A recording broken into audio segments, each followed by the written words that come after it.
tell you about Cicada. This is our first time at NAMM with this system, and what Cicada is, or does, is it transforms electrical signals from your URAC or your DAW, your audio station, or your computer into vibrations through these transducers.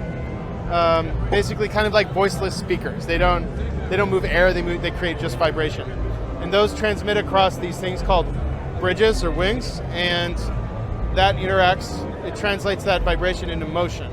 And together that interacts with our pickups or soundboards.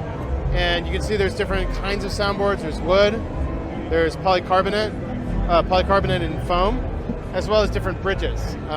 We have like different shapes and different styles of bridges and different bridge tips. So I have a really simple demo that I wanted to show you guys. Basically, we're going to take a square wave and put it into the lower transducer.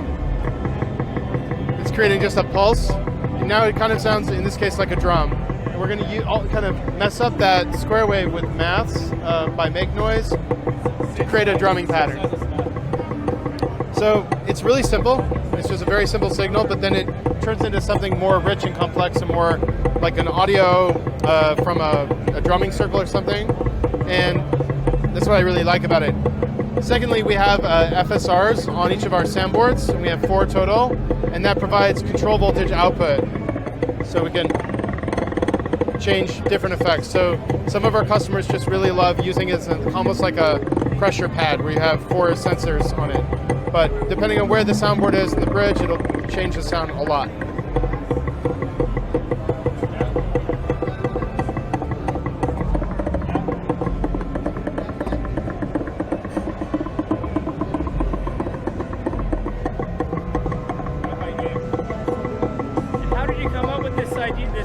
The idea, and how did you arrive at the final combination of these things together?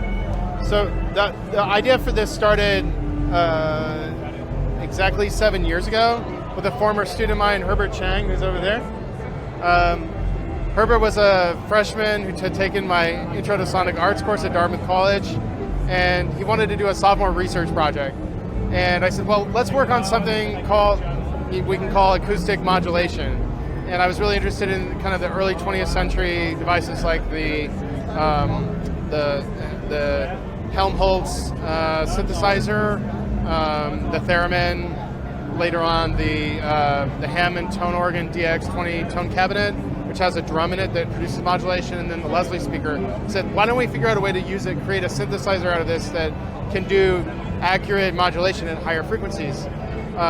When we discovered that this was being used in an area called atomic force microscopy, which is a way of measuring kind of the material of atomic composition of a surface, so material discovery and assessment and so on, we found that with the driven cantilever is the way to do this, and that's sort of where we started. And through several iterations in design, we arrived at this form factor where you had these kind of modular components that you could expand and then configure with different types of materials. Thank you very much. You're welcome. Thank you.